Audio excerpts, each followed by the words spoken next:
Hey y'all, give us a minute. Give us a minute. We about to pop up real soon. He said, "Give us a minute."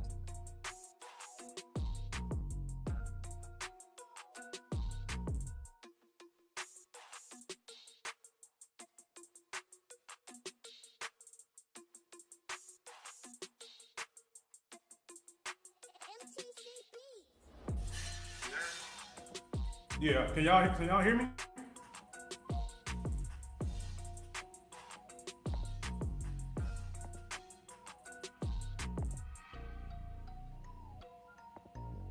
We good? Can y'all hear me out there?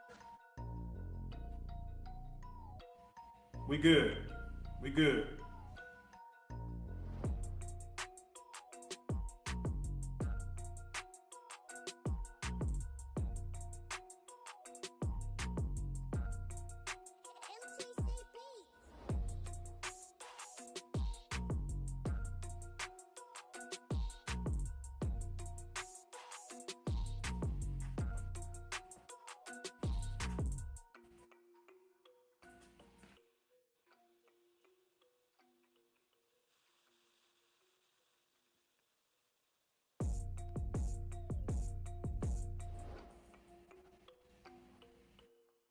One, two, three, testing, testing, testing. Hey, somebody in the chat, let me know what's going on.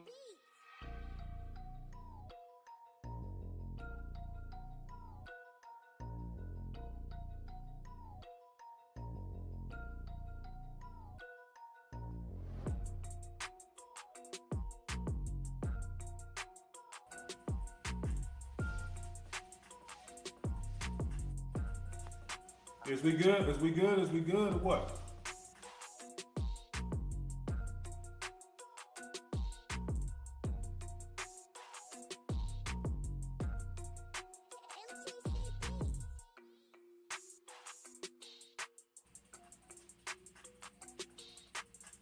Bro, I can't.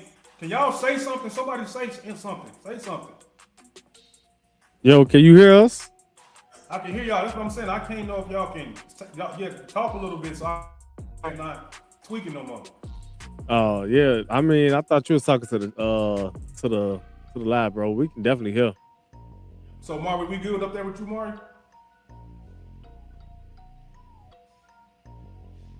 You good, Alan? I think Alan muted. I'm good now. It's just Mari. And I, man.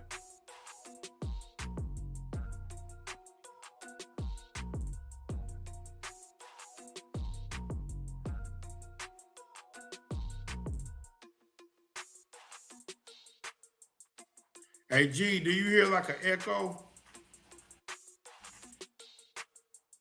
It might be my phone. Service. It might be my phone because Okay. I'm trying to make sure that it's shared out. Okay. Somebody's service is nervous, man. That might be Mari's service and everything. Yeah, you good. I just keep y'all on my shit kind of tweaking. Somebody saying shit, y'all pausing on down there so we can hear you. Everybody's stuff is freezing up right now. I can tell mine had a fade. Like from watching it on the phone and everything, you got everything up and all good, bro.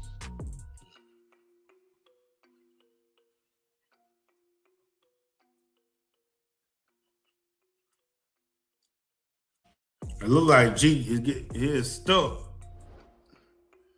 Yeah, G is definitely stuck. I don't think he heard me either.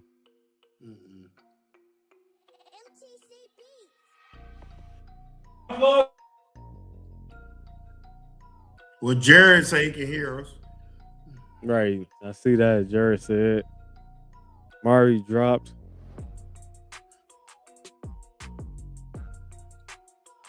Chris Morgan might be listening on the low.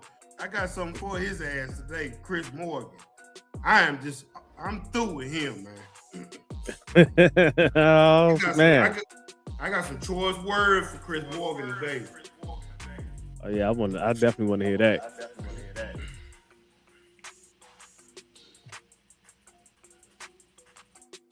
I'm good now. It's coming in and out, G. Yeah, you still kind of nervous over there.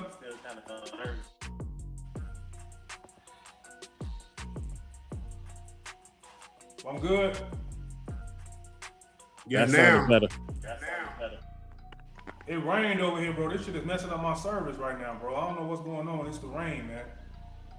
Yeah. It's not me. It's the service. It rained real bad. So, Mari, you can hear us, Mari? Yeah, I can hear everybody now. Good now? All right.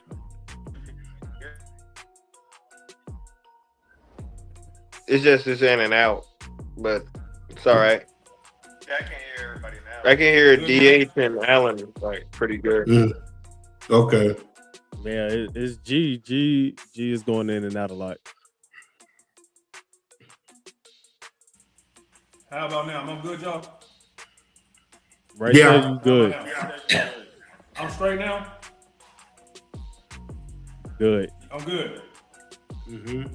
Yeah. I had to hook up on my other router, man. I had to go to my backup router. So I'm straight. We can get to it. Yeah.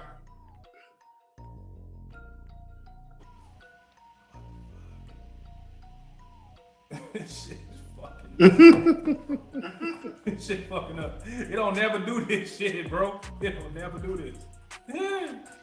Hey, I'm sorry to the 11 people in the chat, man. This ain't my fault, man.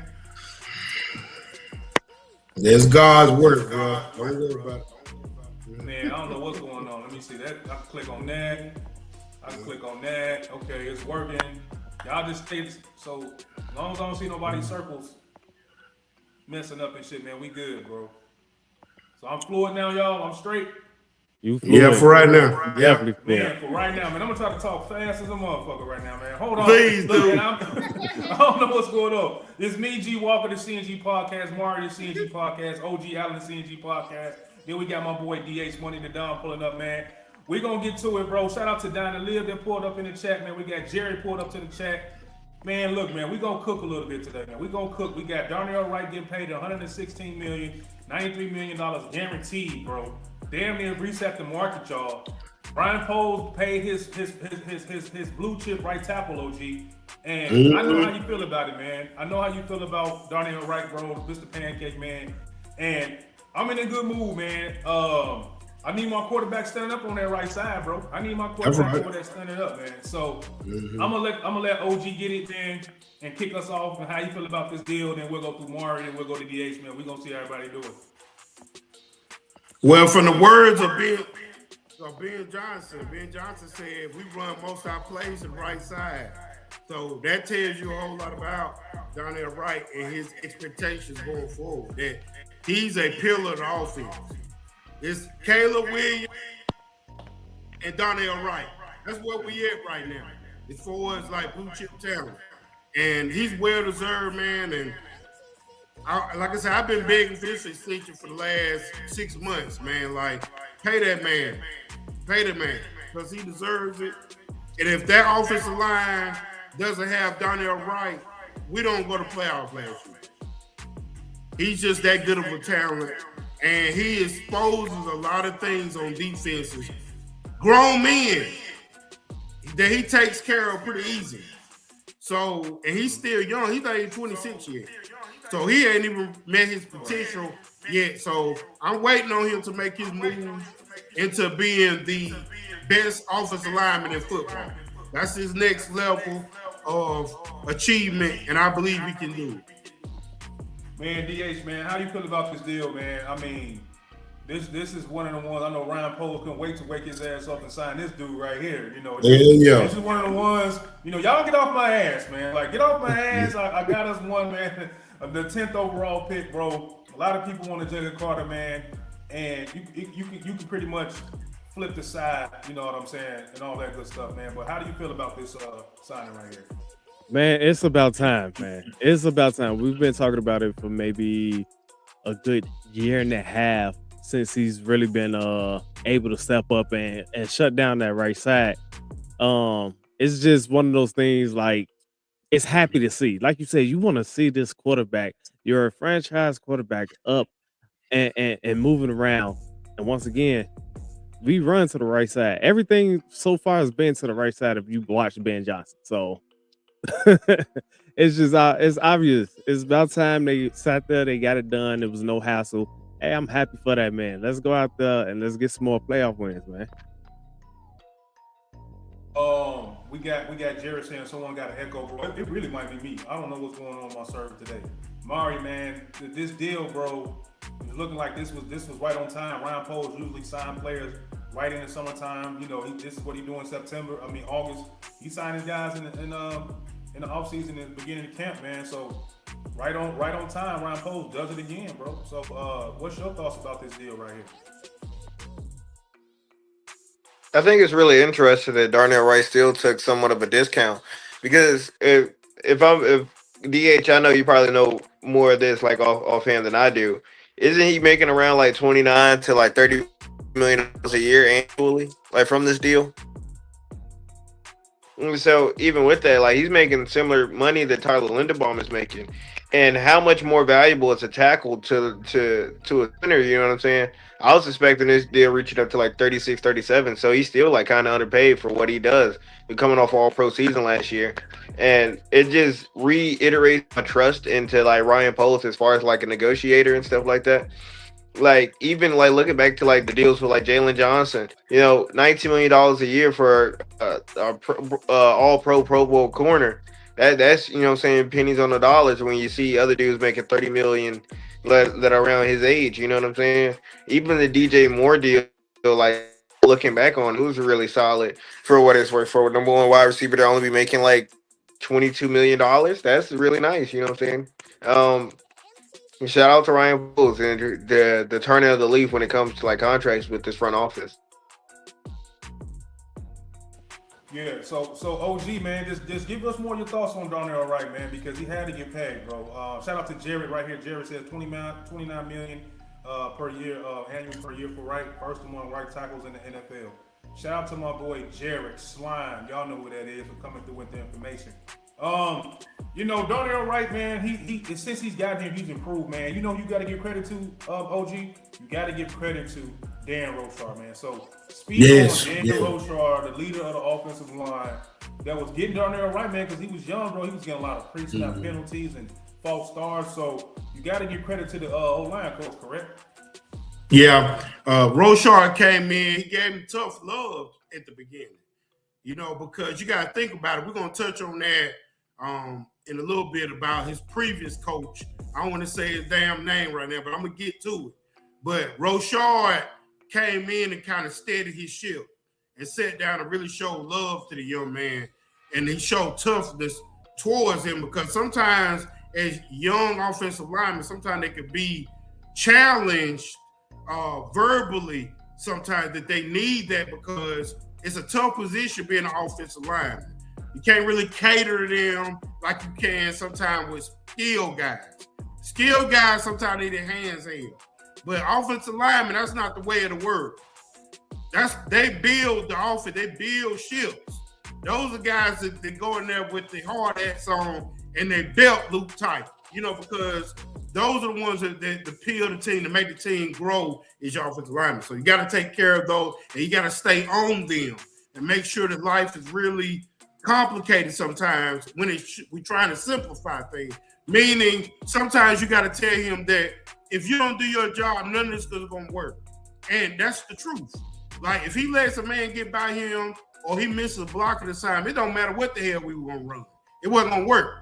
So I'm just going to say this about that, man. It's just the young man does everything right. Rochard came in and made sure that this young man took off as a talent.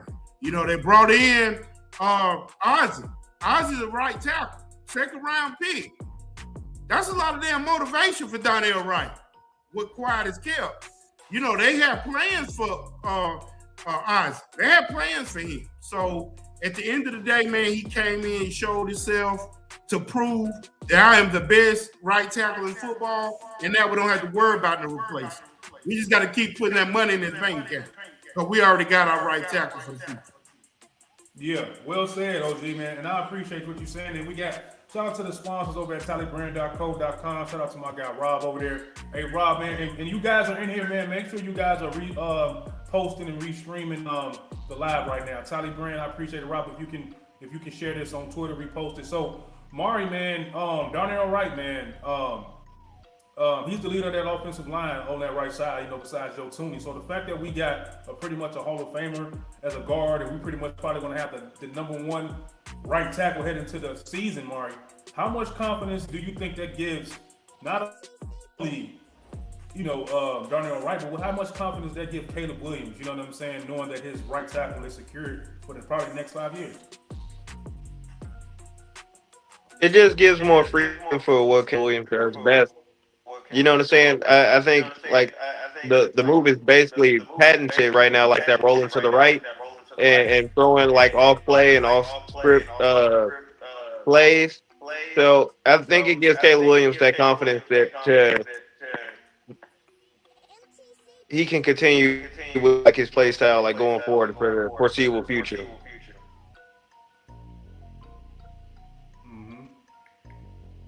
Yeah. Yeah. I think. Go ahead, OG.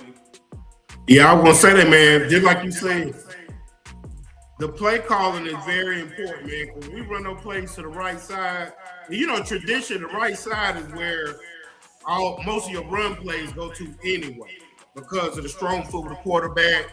And it's less trouble with the quarterback going to his opposite hand against the formation. So a lot of times, teams with right-hand quarterbacks run to the right side anyway, because it's a footwork thing. But in most technical things, that right tackle is the steamroller, the person that keeps things going on that offensive line. So to Mari's point, that play caller is very advantageous with my guy Wright at the right side. Yeah. So DH, what do you got about this whole the play calling going to the right side? It's a strong side. It just looked like we good, man. Like there's really nothing to overthink or overtalk about. It's cool to see one of Ryan Pohl's guys get a contract extension that worked out the right way. You know what I mean? Kyler Gordon going down. Dario Bango, motivated Dario being hurt, man. So it's cool that we got somebody on this team. You give them the bread and they earn it, and he's standing up right. He's healthy. No, not on the injury report or anything like that. You know what I mean, DH? I mean, yeah, the best way to say it is the fact that Monangai came out and said, I'm happy for him because nobody else deserves it more than this guy. Like, that speaks a lot. Your running back telling you a lot right there. If anybody go back and look at any type of highlight film, if you ever played any type of football, you know that you are going to run to that right side. They call the right side the A side for a reason, because you're going to go to that side. Most of the time, an old position is called split back. They used to call it split back, where you had a fullback and a halfback. Your halfback was on your right side, and your fullback was going to come to that right side. So it's pretty much, it comes to that point where it tells you Darnell Wright was definitely going to be re-signed or had that contract extension. And with Cal saying exactly what he said, nobody else deserves it more. It shows. It really shows. The pancake guy. That's exactly what he is. So Yeah, yeah, yeah. So we gonna keep it moving, man. If there's anything we want to get into the training camp aspect of this stuff, man, because if y'all want to get into the training camp part of it, man, Jordan Vandenberg has been out there being a menace. OG Jordan Vandenberg is out there being a menace to society right now. To anybody who's on the fringe of making this team, whether it's Gary Bradbury whooped his ass, threw him out the club. Whether it's the Vanilla Gorilla, look, whooped his ass. He couldn't pay for Parker, whooped him at practice. So we're starting to see, OG, that like what you were saying about Jordan Vandenberg, and just get the people to get your perspective on him, man, as far as his feet, his hands, his ability, and everything like that. Why do you think, OG, Jordan Vandenberg is having such a good time and a good practices in early camp right now? What do you think, OG? Well, I mean, from what I've been hearing is it's more tenacity above anything. The coaches, I think one of his coaches said his motor's running hot. So he is like attacking the offensive line. These are dog days for offensive linemen. The first couple of days of hitting, man, you get tired of hitting each other. You know what I'm saying? Pause, but you get tired of it. So it just came to a pause today. Like one of them had to go on the ground. And it was unfortunate. It was the big guy, the big offensive lineman. It just had to be that way. Maybe tomorrow will be the defensive line, but that just changes the whole concept of football practice today. I seen Montez Sweat really pumped after he threw him on the ground. So it's just a good feeling, man, to see a young guy take control of his position on the team, man. And G, you've been calling this guy being a starter, what? By week 6, 8? Yeah. And we might be week 1. Yeah. Because number 99, I'm not saying his name. He's not an entrenched player to me. So number 99 gotta watch out.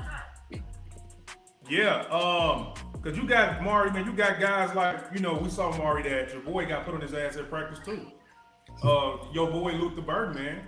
He out there dancing, catching the ball on Tyreek, flexing, and you got Devin Bush over there looking at them. I'm gonna get this little mother. I'm gonna get his ass. I'm gonna get his ass. I'm gonna get that. I'm gonna get him. And that's what happened, man. Football happened, and Devin Bush had to represent, man. So, Mari, what do you think about we got a guy like Devin Bush setting the tone in the secondary, man? Somebody got to step up, be a leader, man, because Kobe Bryant went down, Kyler Gore's not here, and we get our first flash, even though he hit his teammate, knocked him out, you know what I'm saying? And it's a whole clip about Luther Burton. Like, I didn't see it coming.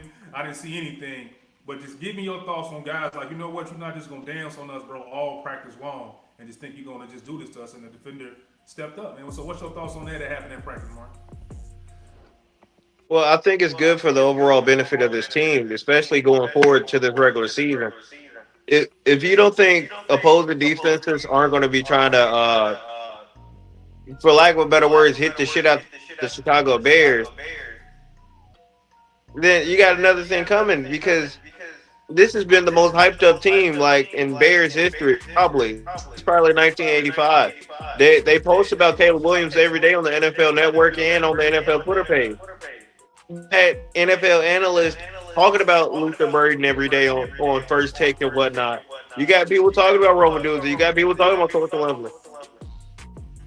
Defenses are going to try to hit these dudes and try to embarrass them and try to target them. You know what I'm saying? So it's good that Devin Bush is that tone.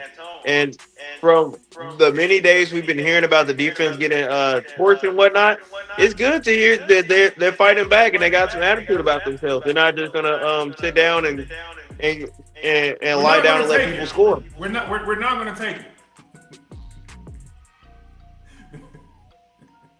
We're not gonna take it. We're not gonna take it. Go ahead, Mark. My bad. No, that was it, man. That's all. I know you're on your phone. You kind of gotta, my bad. But you know what I mean, DA. Just this training camp right here, man. I'm seeing a lot, man. I'm seeing a lot from guys, man. It's been a bunch of stuff going on in training camp, bro. With one of the other notes, man, I got right here.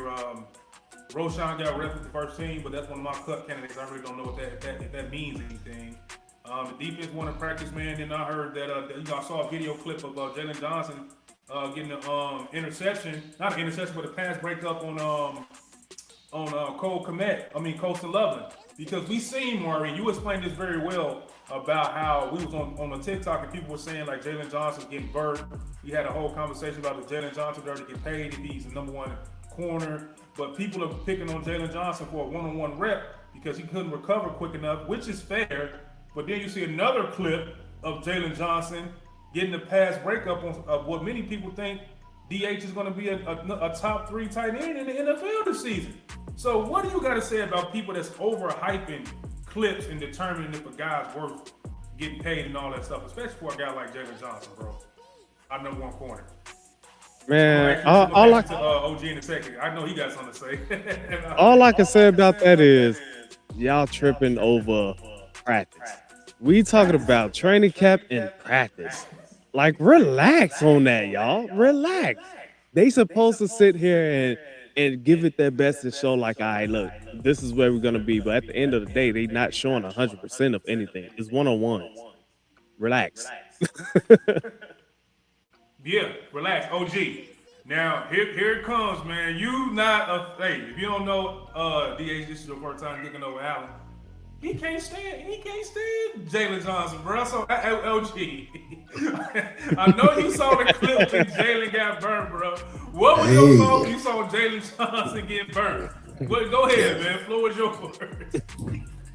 When I seen Khalid Raymond give him that in and out move at that 5-yard barrier at 31 years old, I might add, and went up the seam, I said, we're doomed. We're doomed at number one wideout. That ain't even Khalid Raymond's game. He's a slot receiver. And he hit him with an in and out. No safety help. He's supposed to be the best corner. Let him tell it in the NFL.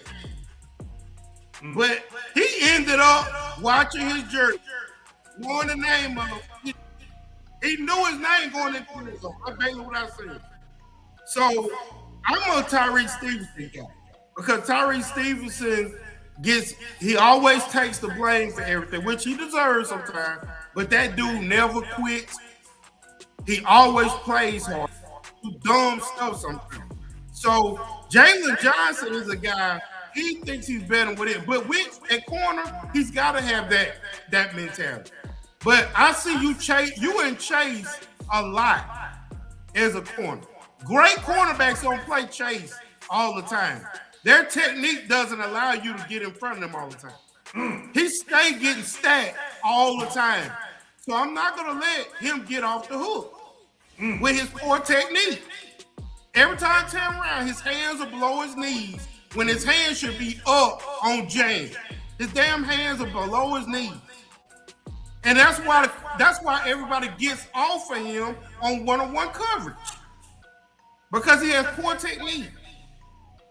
And then now when we got safeties that's gonna come in those cover twos, like that play with Raymond, I'm pretty sure he'll have safety here.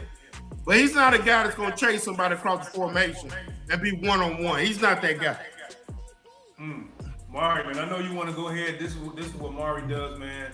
He's the devil's advocate guy to take other CNG podcast. So Mari, do your thing, man. Be devil's advocate to JJ, man, because you got some people that's like OG is like they over it, man. Then you got people like me that's me and you that's a little bit optimistic, and we're not going to overreact. So Mari, where do you land on this whole situation with Jalen Johnson, man?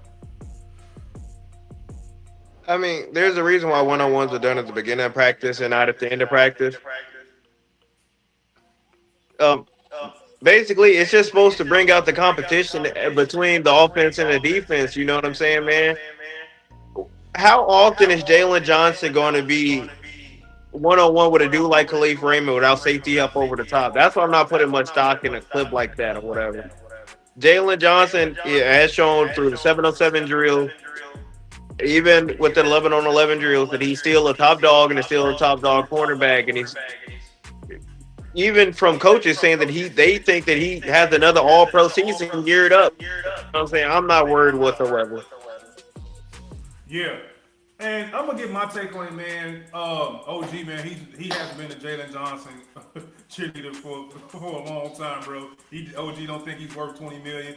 I'm gonna say this, man. Jalen Johnson, he gonna prove a year, man. He said it on his own press conference. I gotta prove it. So, in order for Jalen Johnson to be on his team, bro, he's gonna have a great season. And the next season, he's gonna have to be anywhere between a Pro Bowler or All-Pro second team. Anything less than an All-Pro second team or Pro Bowl, he's not gonna get paid. I don't want to overpay for Jalen Johnson, but I do, Allen, want that number one cornerback position solidified as we enter our winning era, like I keep saying. Like, I want all the positions that need to be, either you cover one side of the field, either the offense comes to you on the right side, like Darnell Wright, either you Joe Tooney and you the guard helping the left tackle, or you Caleb Wood. I need my number one corner position solidified before we get into these real football games that we got one guy that could take that one side of the field away. So I think he's gonna do it. I think he can do it. Go ahead, OG. Go ahead. No, I'm just saying to the chat and to the congregation, we don't have that guy on the thing. So, I'm just gonna be honest. I mean, I'm not gonna say and blow smoke about that. We don't have a guy that can take away one side of the field. We don't have that guy.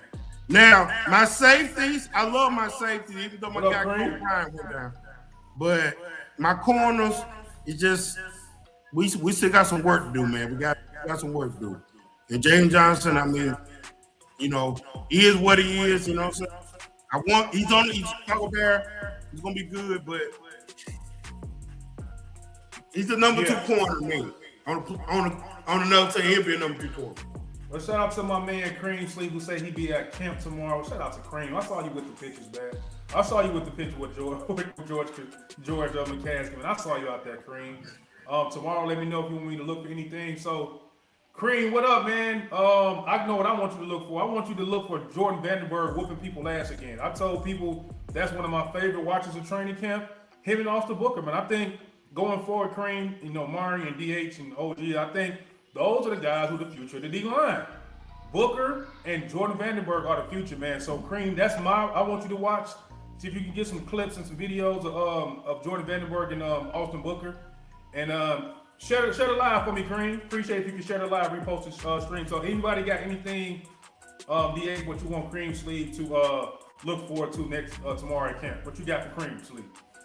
Well, I'm saying, they just took TJ off of the PUP list. So I want to see what TJ over there doing, what he really working on and things. Okay, so you got TJ Edwards, Jordan Vandenberg, Austin Booker. So OG, what you want Cream to look at tomorrow when he have practice, OG Allen? Me, man. I want to know what the linemen doing. Me and I think the linebacker position is pretty good. TJ, Bush, and Jackson. That's a solid linebacker core, man. A lot of violence in that linebacker core. Then my boy Jackie Sanborn, the back. Jackie Sanborn. So I know I'm cool in linebacker. Can't worry about the LB position. We good there.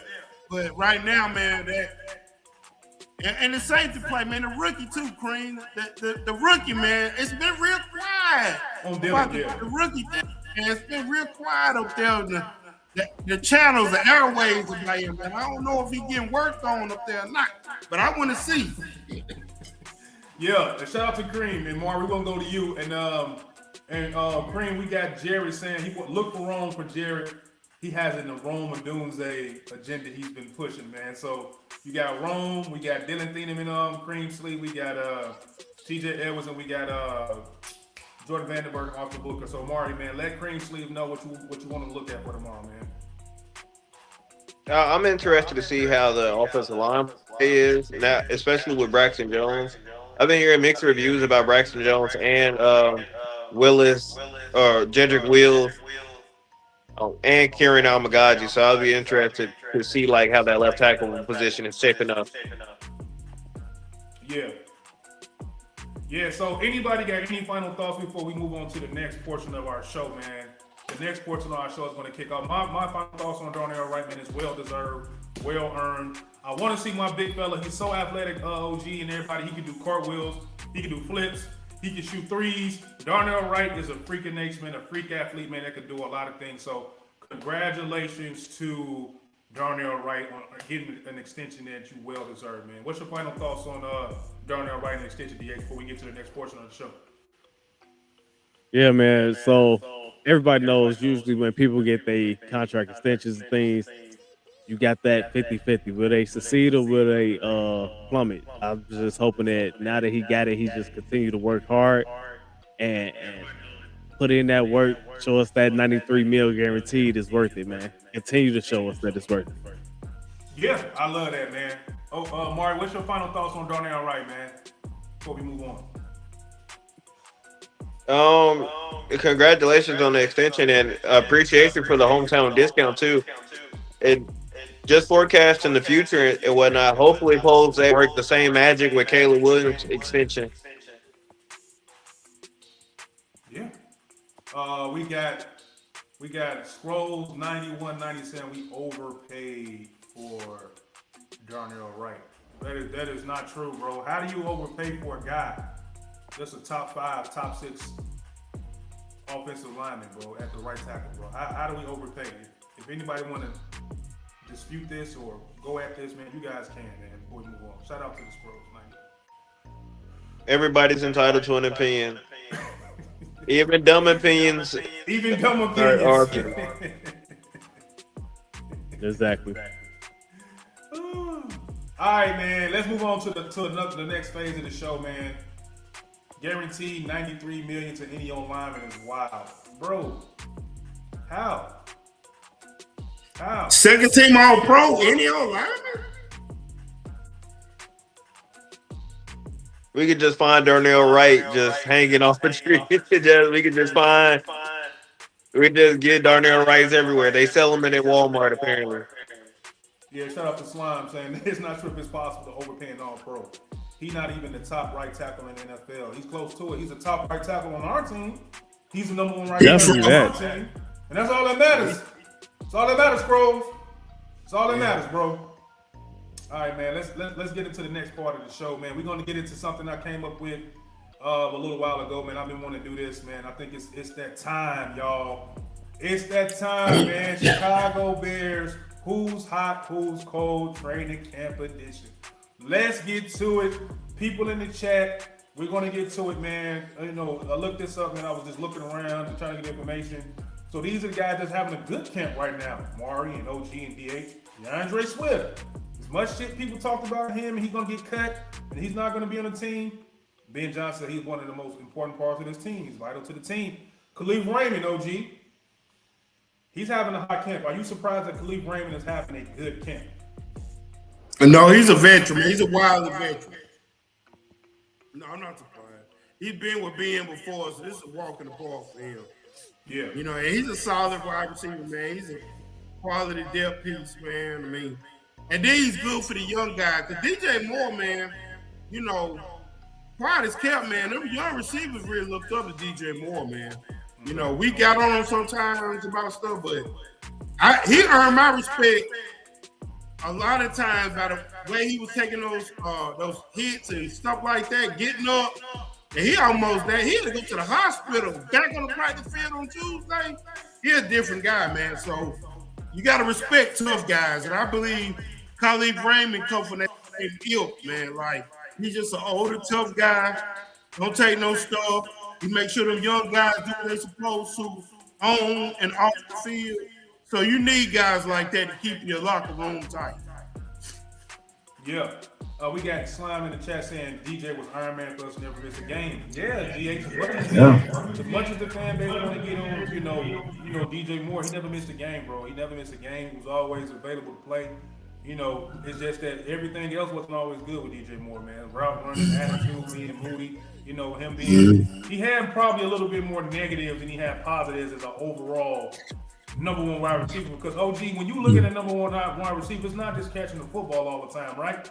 What else it's not. Seeing that number 1 wide receiver that we think in the fan base that DJ Moore just wasn't doing all the time, OG?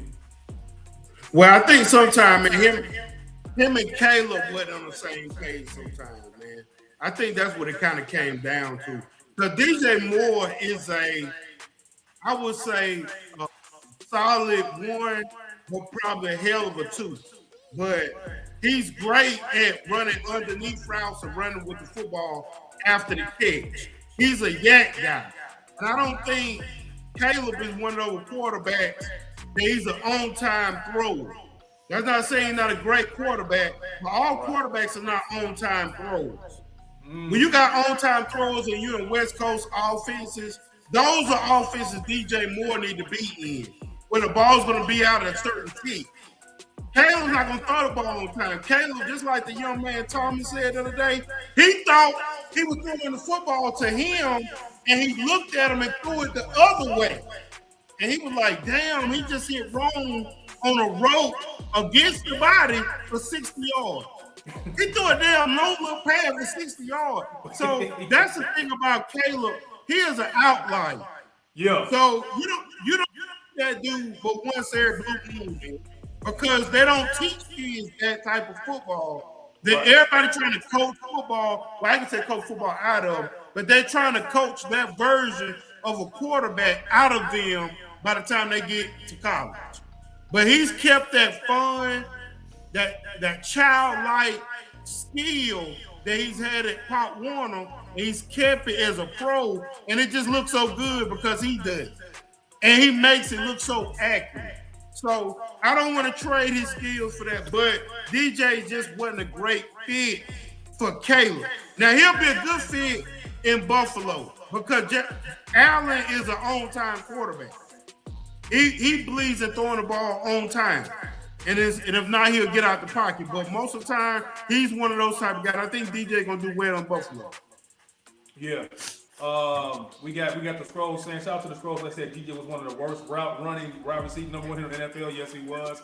You say DJ was a diva who was a distraction and a hindrance to Caleb's growth. I agree.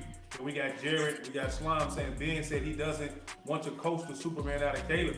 So right, man, and that's basically what OG was saying. Like, you can't coach that out of him because you put him in a position where he's just like the rest of the NFL quarterbacks. And we've seen Mari. He's not like the rest of the NFL quarterbacks. The best compliment I heard from about Caleb Williams in that top 10, and they didn't say this about the other 9 in front of him. He said he's the hardest one to scheme and coach against. That's the biggest compliment you can give a quarterback. So Mari, you know, just his ability to be damn near you can't scheme for him. How do you think that just doesn't work in the realm of a DJ Moore, like Allen was saying? Like, it don't work with the way that the way the quarterback and that Caleb Williams plays. I just think that them on a personal level, the vibe didn't connect, and so you seen the results of that on the football field. Like, if you look back even to this summer, right? You got Roma Doomsday, Luther Burden, Jade Walker, Xavier Thomas, all those dudes, all these young dudes meet up in USC and hanging out and working through Ben's offense and stuff like that, working on chemistry. You never seen nothing like that with DJ Moore and Caleb Williams. And it might just be because DJ Moore is 30 years old and Caleb Williams is 23. That's why if you look and see the clips with DJ Moore and Josh Allen, they look like, oh my God, these dudes are in sync. Josh Allen is hitting DJ Moore in triple coverage and stuff like that. They're both like 30 years old. They're both around the same age range. So the vibe off the field is matching off the field and is bleeding over to the product on the field. You know what I'm saying? It just might be these dudes just couldn't work together. Yeah, I think, and you know me, Mark, one of my biggest things I pay attention to sports or anything is personality. And I think that shit can ruin the franchise or an organization. If your guys that your top guys and their personalities don't match, it's an issue, man. You can probably score 2 touchdowns a game or average 40 a game, but if your personality does not match the team, man, and you tearing everybody down, man, people looking at you as a leader, it don't fit, man. It just don't fit. So, we got Scrolls. Appreciate Scrolls for the comments, man. That really helps the algorithm and helps us with the show and elevates it with the content. He says, "No, DJ just thinks the white man's." Let's go. We ain't gonna do all that, Scrolls. We ain't gonna get into that. You got it sealed, bro. Go ahead, DH. What you got for that, DH? Whoa. Because, man, honestly, I got to go with Mario on this one, man. It's just that age difference. And that's something that you see just period. That's life. You don't see 32-year-olds, 31-year-olds hanging out with 23-year-olds like that. Yeah, it's a totally different vibe. And that showed out on the field as well. Like even now, like you said, you got the young guys. They showing up at UIC. They practicing together. They hanging out with each other outside of the field and things. And you actually can catch them at a couple of games. And some of them was at the Cubs games, and you catch them there. They're doing that as a togetherness, a wide receiver group togetherness and things like that. You wasn't seeing DJ out there doing that and You things, and was that's just yeah. no, that's just something exactly like Mario was saying. It's a different vibe, man. DJ, he was showing up to practice, show up to the game, and I'm coming in to put in the work that I'm paid to do. I'm not doing nothing else other than that. And I mean, it's no shade on him on that because he definitely came through on a lot of games that we needed him to come through on. And then there was some other games where it was like, man, where's DJ at? So can't is everybody can't have a 100% perfect game, and everybody can't have that 100% uh togetherness with your quarterback unless you put that work in with it. And that's just one of the things that DJ wasn't doing with him. Yeah, man, I agree, man. I totally agree with that. I just think that it was time to move on, man. But I want to get into some of these camp notes as far as who's hot and who's cold. Um,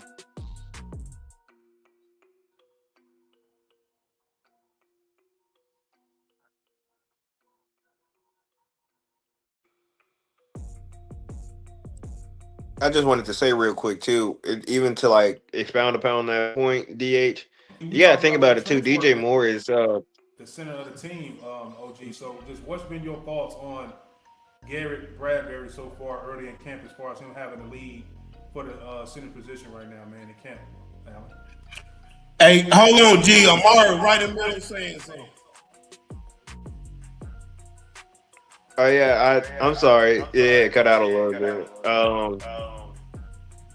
Uh, I was basically saying DJ Moore is married with like two kids. Caleb Williams is 23, just living a single life. I doubt that they vibes and stuff like that. You're not gonna hang out with your married friends after Yeah. work and stuff like that. So yeah, it just wasn't there. But how does Okay. but how does that correlate on the football field? Like you being single and me being married, the main goal is the main goal, which is football. So I don't think it was necessarily about outside stuff. I think it was that it was coming down to he wasn't the leader, bro. He wasn't the leader. I mean, he wasn't the leader, DH, like Keenan Allen was the leader when he first got here, and how he was. He showed up to Caleb's pro day at USC. You know what I'm saying? It's just a difference in personality, man. But And then sometimes that's also go ahead. that's also Keenan Allen doing that. That's Keenan Allen showing that excitement, like, hey, this is my quarterback that I'm gonna be playing with and things. You ask how does that translate into the field? It's like, say for instance, you and me, we out here, we with Mari, and we know what Mari's gonna do. And now I'm using this because Mari, I know that you're younger than us. We know what Mari's gonna do. So taking that onto the field, like, all right, 9 times out of 10, they're gonna talk about something to do with football. It's not just gonna be sit there, oh, we hanging out and we having fun, da da da. Some type of football stories or analogies is gonna come up or something like that, and that's gonna lead on to that football field where it goes like, all right, let me focus in on what DJ's doing a little bit more. DJ makes the cut like this. DJ does this, or he knows how to take this route up a little bit more. You start staying focused into knowing what your players is gonna do. If y'all don't have that vibe outside of the field, it's just like, all right, it's just another one of my teammates type thing. I agree with y'all, man. Everybody made good points, man. I just think that it was time for DJ Moore to real. We're gonna wrap it up. And my final thoughts of it is the wide receiver room is growing. Luka look like he could be a number one wide receiver. Rome still look like he could be a number one wide receiver. Coastal Lovin looking like he's gonna break all Mike Dickens records soon. He's gonna be up there with Gonzalez. So it really was no point to keep DJ Moore, man. He needed to go to a place where he can get the ball the way he's used to getting the ball.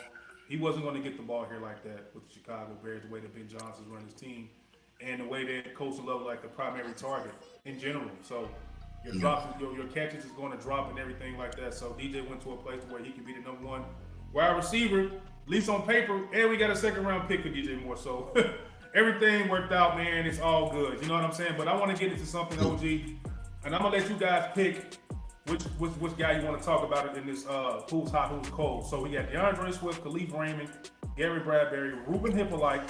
On the cold side, we got Calvin Nunn, Braxton Jones, and Logan Jones. So OG, man, pick whoever you want to talk about, bro. Hot or cold? Which ones you want to get into? Well, I'm gonna start off with Logan Jones. That's my cold. I heard he had a rough day at the office the other day. They were saying I got Vandenberg was giving him a hard time, man. Giving him the blues. So, yeah, get him the blues. Like, and so that's what I was saying a couple weeks ago, man. Like, Logan Jones was a great offensive player in Iowa at the Big Ten, but the NFL, man, them defensive linemen are a little bit different. They're different. So, and you know, he's gonna have to learn how to block on a professional level because you're not gonna hit those same guys in those spaces. Certain linemen are not gonna be where you're being coached for them to be in. You're trying to move men, grown men that don't want to be moved. That's a tougher job in sports. You got to move people that don't want to be moved. And as a center, you have to move people because your job is to get people out of that A gap and the B gap. And those are our main, especially in duo block. So a lot of plays that we do are like duo blocking. And you as a center, you got to be able to take on your man, hold him for the guard, then get on to the linebacker. That takes talent. Garrett Bradbury has an understanding of what needs to be done as a center in the NFL. He's a 6-year, 7-year-old vet. But that's why I think Logan Jones right now, he just needs to focus. And right now he's cold because he's learning the game. And it's going to take a little bit playing center. Man, I love it. So we're gonna pass the mic to my boy DH Don Money that's down here. Hot and cold, man. You see the list, man. Who you want to go with, bro? Hot or cold? Who you picking, bro? You know, it's crazy, Alan. They sat here and went with this Garrett, Bradbury, and Logan Jones because that was the first thing I was thinking. Because I got my boy Mari down here. Me and Mari, we talked about this multiple times and things, but when it comes to the center, I don't think that is necessarily that Logan Jones is necessarily cold. Like Alan said, he's got to do a lot of learning. It's a big difference from going, these guys are going to shoot this gap because they coach is telling them you supposed to be here, you supposed to be there, go get this, go get that. When you're in the NFL, it's totally different. You got these guys that's doing twists. They what is it? Actually disguising the blitz, disguising the zone, and you got to know, like you said, you got to know when. Once you get this duo block, your guard is coming here. Your guard got him. All right, now go off to that second level. Exactly right there. That hit it on that point. With Garrett Bradbury having so many years in the NFL already, he could get to the line and already have it in his head. This is how I'm taking this block here. It should possibly take this guy maybe 4 or 5 seconds to get up there to me. By the time this running back is on my hip, I should be on this linebacker, or I should be on the next guy that's coming into this gap. It's different when you in college making that transition. In college, it's not that. In college, it's just guys running to wherever that ball is. That coach say, shoot this A gap and go here. 9 times out of 10, they gonna shoot the A gap and just run after where the ball is. And they line up where they supposed to be shooting at. That's not what the NFL is doing. The NFL is not doing that. The NFL, you got more than one assignment, bro. Exactly. You see what I'm saying? So that's why I wanted to go with that one. But I don't think Logan Jones is necessarily having a cold moment. He's just having a learning moment in this training camp. That's all it is. You know who having a cold moment? Braxton Jones. How the hell does Braxton Jones have a cold moment, bro? This lets me know how trash this man is as a left tackle, bro. He's been working with Terry Arnold, getting stronger, man. He's been doing this. Mari, man, Give me the reasons why Braxton Jones could be having a cold training camp so far. Who the hell is whooping his ass on the defensive line, bro, right now? What's going on with Braxton Jones, bro? Just similar points to what DA made about Logan Jones. I don't think Braxton Jones is necessarily having a cold training camp. I just think that there's a constant rotation between him, Karan, and Jedrick Wills. It's just we got to sub you out because I got to see what the other two dudes look like. You know what I'm saying? I don't think I feel more comfortable with Braxton Jones being my starting left tackle because he's had a year to maturate and understand the offense versus a Jedrick Wills or a Karan Magaji. Karan, I just think is trash, but you gotta rotate the dudes because you never know. This week it might be Braxton Jones. Next week it might be Jedrick Wills. Next week it might be Karan. You gotta evaluate to see what you got because you want the best possible dude protecting your quarterback's blind side. Okay, so Marvin, with that being said, good take. So pick on the list, man. Give me some hots, man. Give me some colds, man. Who you want to talk about that's probably hot right now on this list? DeAndre Swift, of course, man. I've said this. Go ahead. Oh yeah, I'm sorry. DeAndre Swift. Okay. Mostly because I've said time and time again, I think he's the top 10 running back. I can name about 9 guys that I want above him, but I can't think of like 10 to 15 that I'll put over DeAndre Swift, man. I think, and he's going to have probably another career year, back-to-back career years this upcoming season. Yeah. So, I mean, I'm looking at a guy like Ruben Hipper, like OG. I'm looking at a guy like Ruben Hipper. I know, Keyshawn Elliott is down, and Sewell is down, and TJ Edwards just came back. But when we was looking at, Ruben Hipper, like you guys, he was fast, man. He was one of the fastest people on the field. So the fact that he's hot right now, he's taking advantage of his opportunity because guys are not in front of him. So do you think that it's a product of guys are not there, so he's getting seen, or do you think he's just really playing well right now? You got to go with what you got because they said he has a good camp so far. Well, G, to answer that point, I think a lot of Ruben's ability to do well is this is second season in his defense. And he came out of Maryland, man, which I felt like when we got him in the 4th round, that was a major reach. I thought we could have probably got him in the 6th or the 7th. So I think he played a little bit above his weight class last year. He's really fast. But at Maryland, that defense was more read and react. So linebackers that play read and react, they don't do a lot of messing around with linemen. When he get to the NFL, linemen were putting hands on him, and he didn't know how to adjust to it. So now this year, he understands the defense, and now he knows these points of the offenses that where he's got to be at. Because when you think of linebackers, you got to think of them like Equalizer. Like Denzel in the movie Equalizer. They got to hit that watch, and they got to understand, I got 2 seconds to get that dude on the ground. Right. By any means necessary. I got to get to the football really fast. And in that moment, you got to take on a center. You might have to take on a left tackle that's long blocking and kind of seal off the edge. And then you might have to take on a tight end just to make a tackle on the play. So that's a lot to digest as a linebacker.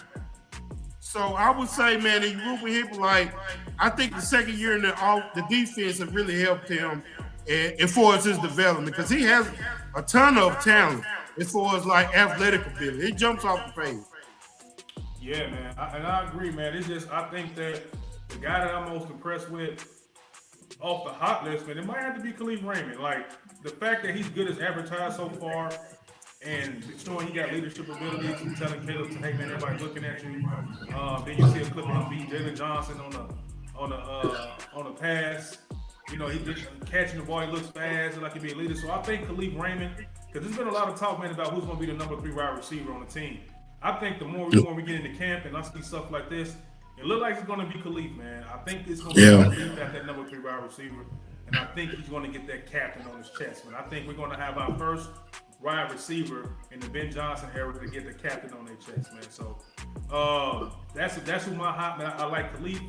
I like Gary Bradbury, man. I'm comfortable with the guy, and Mark, we go back and forth about it. Like, yeah, we want the young guy to take it, but if we come in here and we see that Gary Bradbury is performing better as a veteran coming off the New England Patriots with a Super Bowl appearance and no sacks, it's almost not surprising.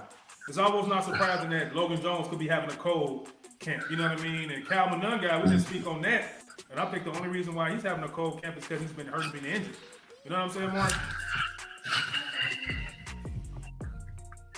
Yeah, 1,000% agree. You know what I'm saying? In regard to Logan Jones, man, I understand. Like, I want Logan Jones to start, but I understand that it doesn't mean that Logan Jones has to start right now. You know what I'm saying? If Gary Bradbury is clearly the better center option and stuff like that, and the communication and all the things that he brings to the table in regards to offensive line play, if that's the more beneficial thing, of course you go with Gary Bradbury. With the thing that brings this to question though is if Logan Jones doesn't make an appearance at all, and he doesn't make an appearance until next year or whatnot, you know what I'm saying? Do you count that as a strike against Poles? Because there were other options we could have went in the second round that could have had actual impact on this Bears season. So if Logan Jones doesn't play at all, then it makes you question, like, you know, draft pick and whatnot. So for Logan Jones and Ryan Poles' sake, hopefully we do see him in action and past the bye week. I had Logan Jones starting at the end of the season, not the beginning of the season in the first place.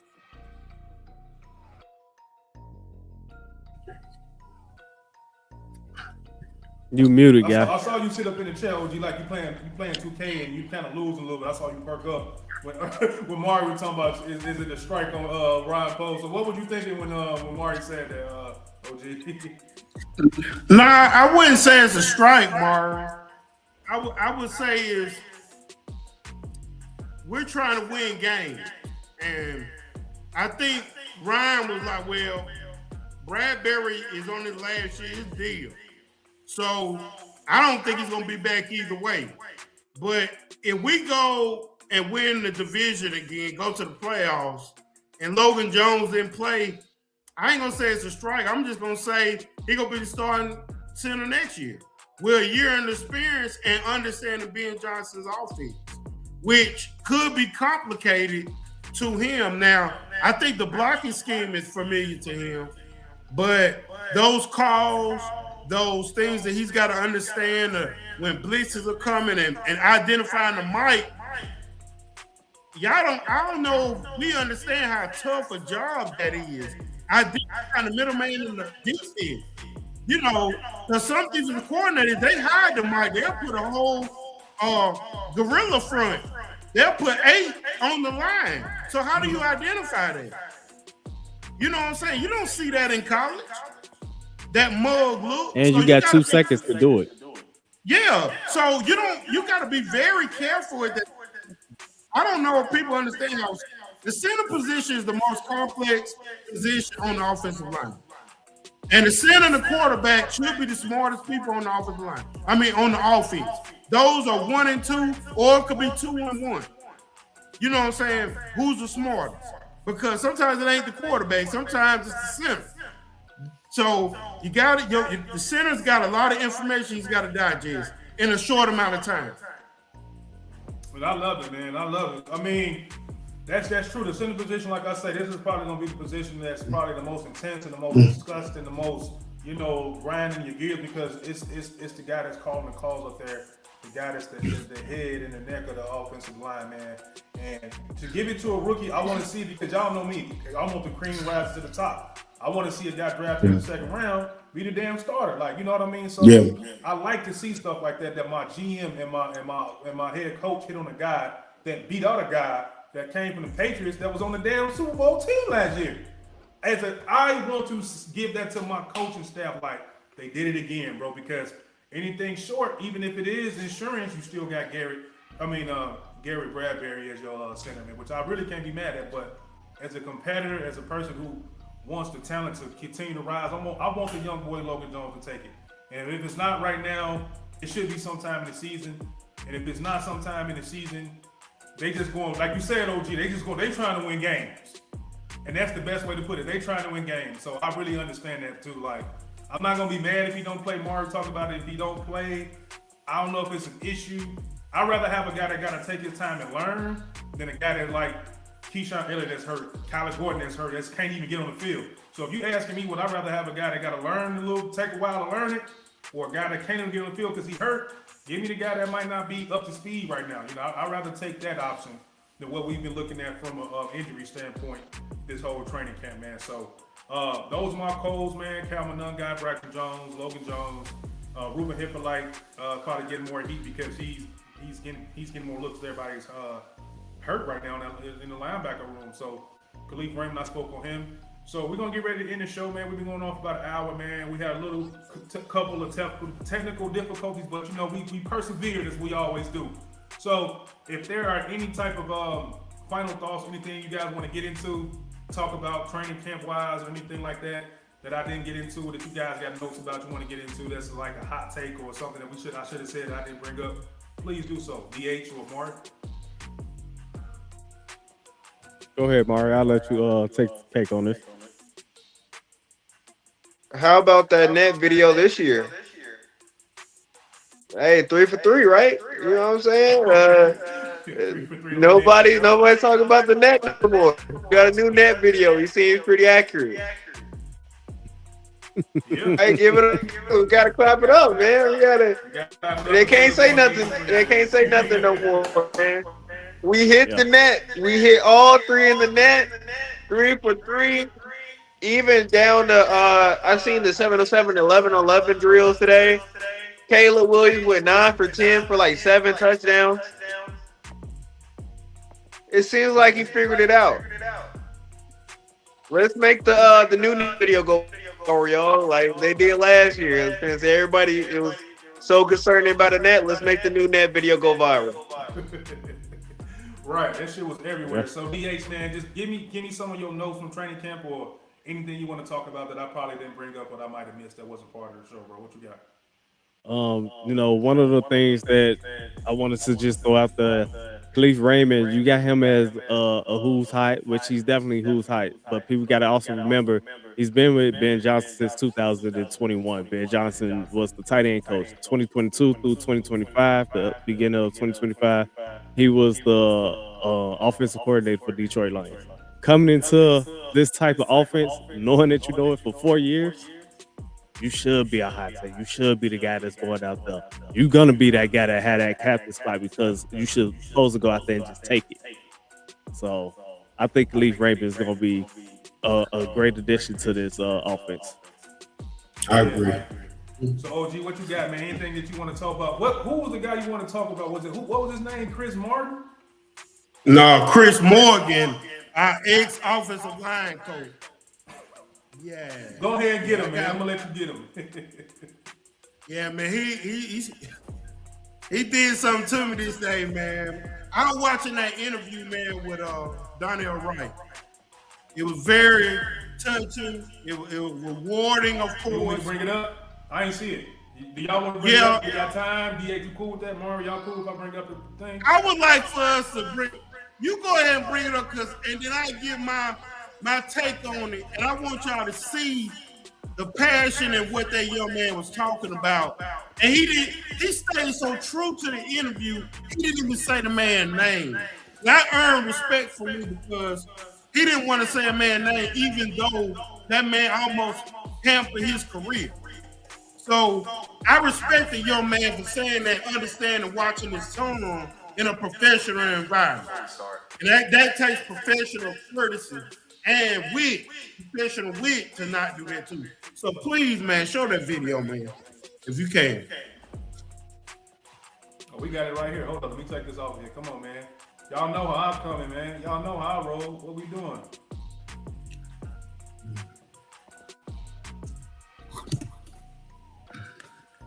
Come on, man. Y'all know I got it ready, baby. Hold up. Come on, man. Y'all know. Y'all ready? 3, 2, 1. Obviously, you're gonna ask about contract.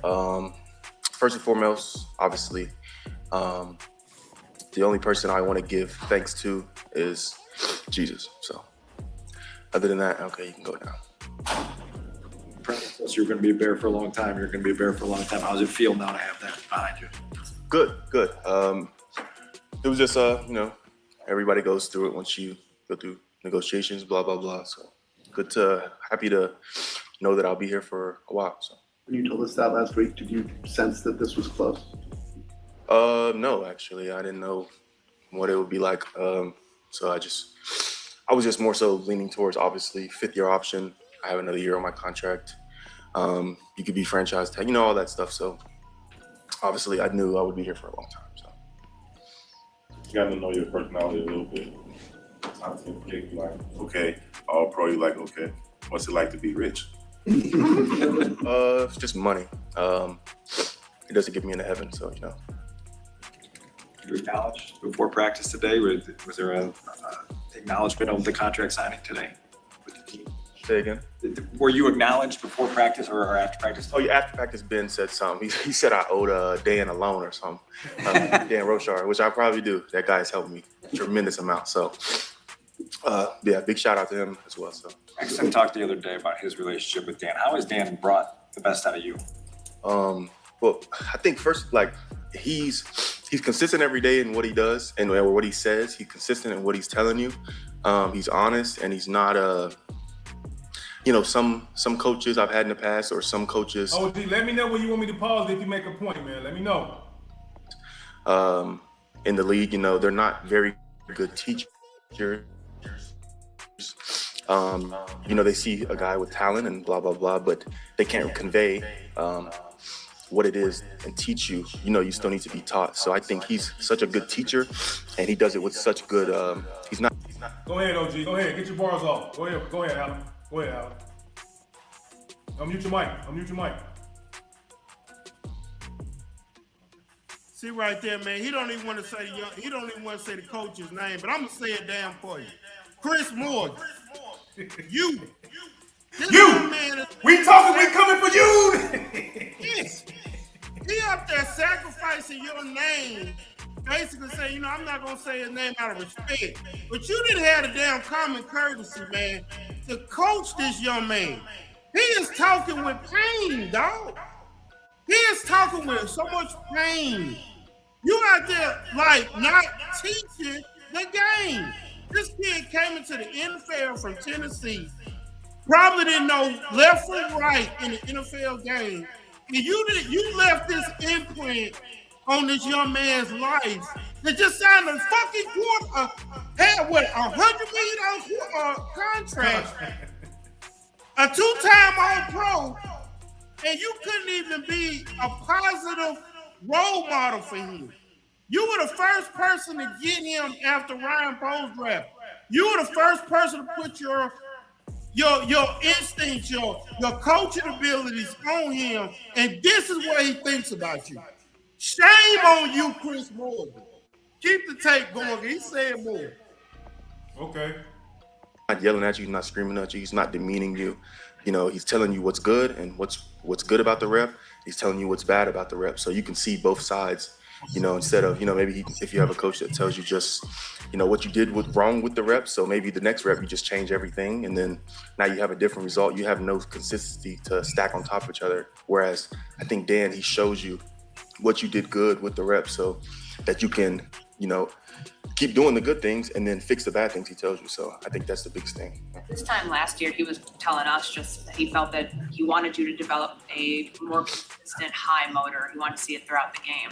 How did that either motivate you? Did conversations that you might have had with him about that? How did you get better in that area this time? Well, you have to understand, Dan, he's never going to come to you and say this guy is just perfect. There's always something. He has something, which I appreciate. There's always just hold it right there. Going. But I have to take it with a grain of salt sometimes. I like what he just said, man, about Rochard. Rochard is a teacher. He makes sure that the room is light, that nobody's uptight as a learner. You know what I'm saying? Like, everybody in there so wound up, so tight. He's got it. He just chuckles when you say his name. That lets you know that he's happy in a place with Rochard, that Rochard can talk. He can talk him down off the ledge easily because he's earned the trust of Wright and the offensive lineman.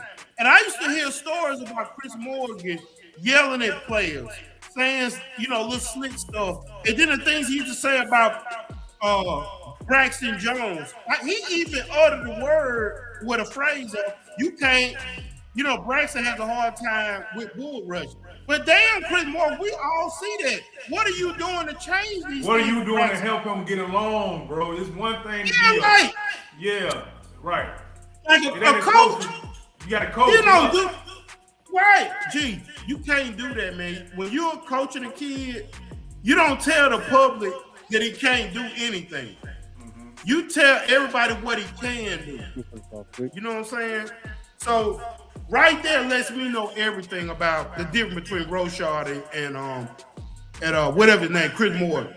But I think he's about to end it in a minute, but you can go on for a little bit more. I think he's gonna come back to it. He's hard to please, so. If someone had told you this back in college, like one day you're going to be the highest paid right tackle in the NFL, would you have believed it? I would have said, well, I don't know. I play left tackle right now. So. Not much went wrong. When you say the teaching part of Dan is rare, like how rare? How many coaches have you had that take that approach and it connects with you?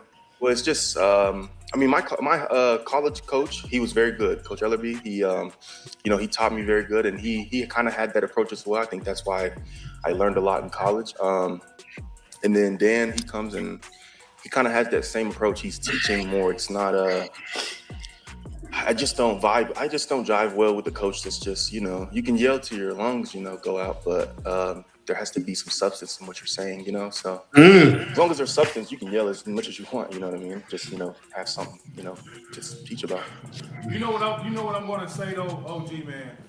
It's like when a young man become that verbal person that can take up for themselves, man, you love to see them to their manhood.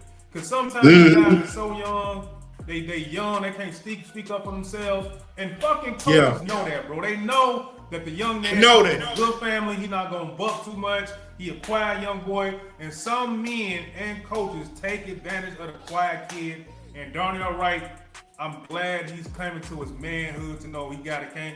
That you know the difference between a good coach and a bad coach, or somebody that just yells and understand that you got to have substance with your yelling and everything. So it's cool to see that, man. It's cool to see that. It's cool. It is. Development. You were the first round pick for Ryan Poles in this regime. You're a guy who's been obviously a key part of this team rising back up. But what does it mean to you to get this long-term investment and to be considered a cornerstone for where the Bears want to be going? Yeah, I feel very grateful that they trusted me like that, and they believe in me. I mean, I think back to, for like, even with Ryan, I think it was maybe a year and a half ago. I don't know, 2 years maybe. He Poles really invest in us, like besides the financial investment now, obviously, but like he really invested in me, like helping me get one-on-one time more with the coaches, one-on-one time more with the strength staff, one-on-one time more with Mark in there doing core strength. Like he's helping me set it up, because it's hard. Like even when I was a young player, it's hard for you to go up to a coach and want to demand their time. And I know you're a first round pick, blah, blah, blah, blah, blah.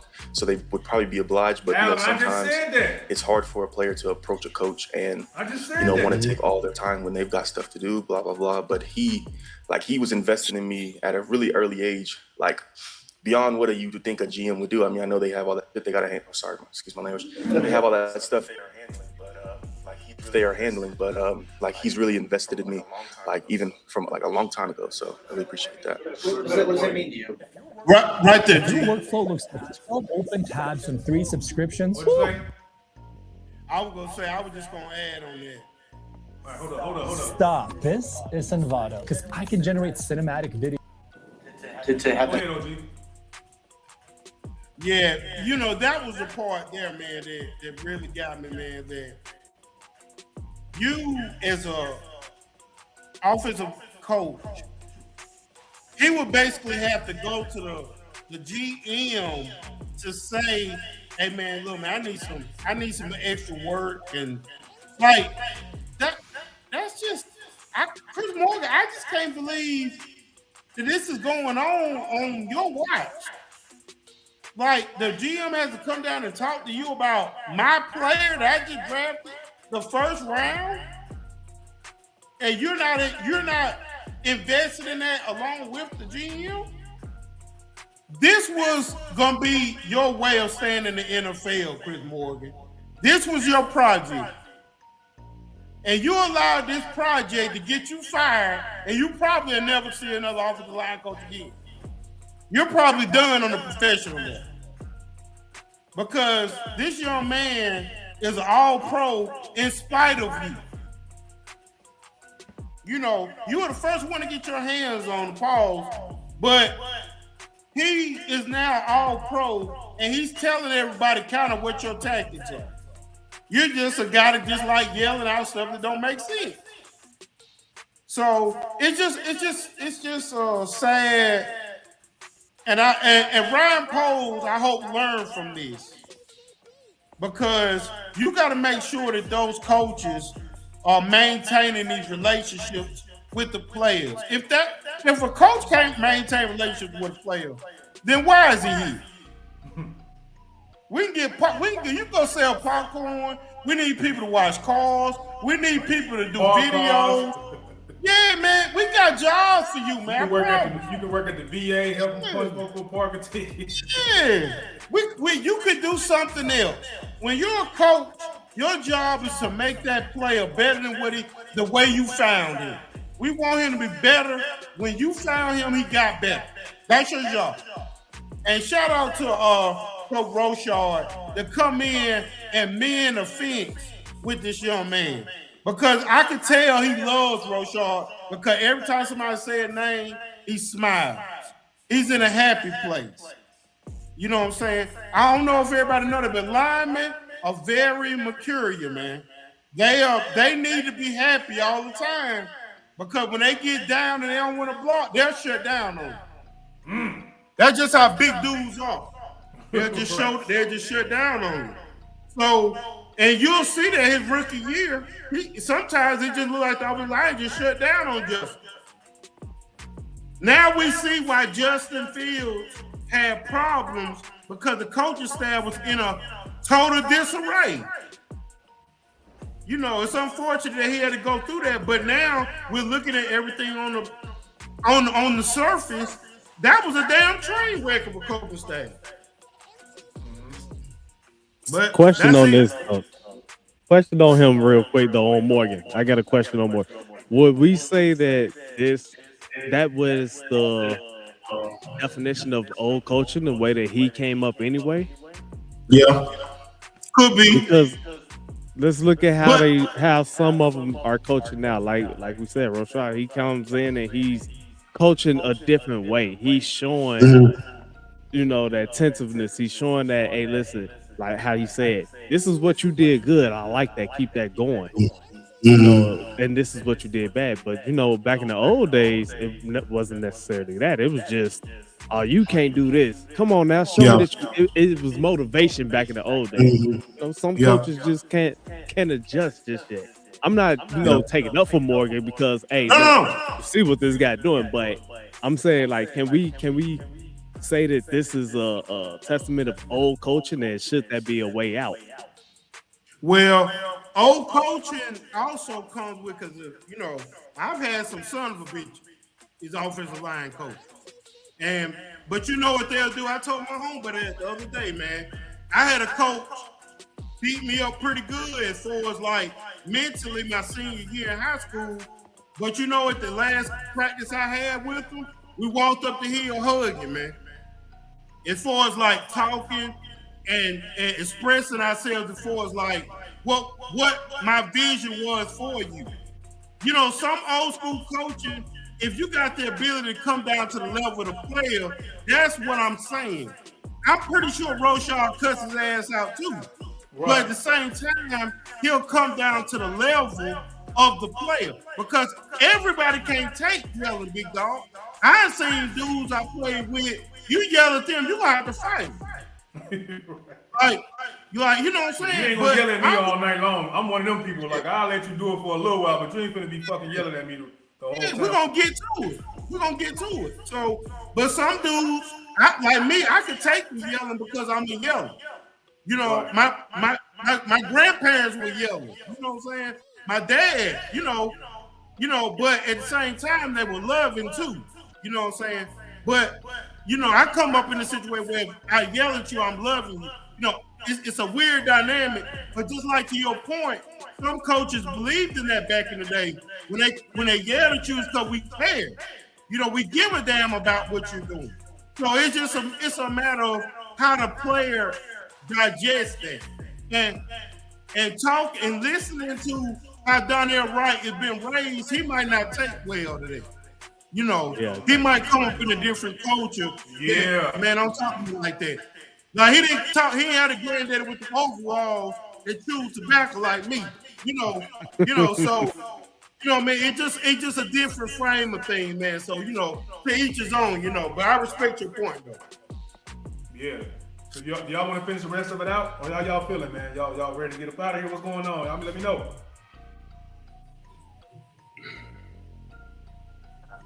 Yeah, man. I got some stuff to do after this. No, we go ahead and get up over here, man. I just wanted to hold on, let me close this out. Look, I don't know what happened to my my light on my face, but this shit bright in the motherfucker. This shit bright, boy. I ain't just light skinned. But man, shout out to everybody that pulled up tonight, man. Hold on, y'all, and I'm gonna pull up everybody's stuff, man. Shout out to. No, I ain't gonna put that one up here. Shout out to. No, I ain't put that one out here. Put this one back up here. Put this one back up here. Yeah, that's better. That's better. Man, we had a lot of people in the chat tonight, man. Man, we had my boy Slime that was in here all night. Scroll 9190, man, pulled up. Cream Sleeve pulled up, man, with the asking of the questions, man. Shout out to Cream Sleeve, who's going to be at camp tomorrow for asking us what do we want to see. Shout out to my sponsors over there at tallybrand.co.com. Rob, man, I appreciate everything that you do. Dying to Live, of course, pulled up. Shout out to my boy DH Cal Sports with the repost for the restream, man. This has been fun. OG he said, we got to do a show. I said, what time? He said, I'll be home at 5:30 Eastern. I said, well, that's about 4:30 my time. So whenever the OG want to come up here and talk, man, we going to get to it, man. Cream be at this camp. Shout out to Cream Sleep, of course. One of my guys, man, Slime again. So with that being said, man, we give you guys a good show, man. Hopefully we just make sure we come up here and we give you everything from takes to artwork to music to humor to every single thing. Shout out to Crooked Commish that pulled up. How you been, bro? How you been over there, man? Crooked Commish pulled up. And that's it, man. Donald said, y'all help me stay caught up in off season. Appreciate y'all always. Keep pushing, man. So with that being said, I'm G Walker, the CNG Podcast. That's Mari, the CNG Podcast. That's DH, Money to Don, the CNG Podcast. That's OG Allen. We don't know when we be back to see y'all again, but guess what? We will be back. Peace. Where the hell?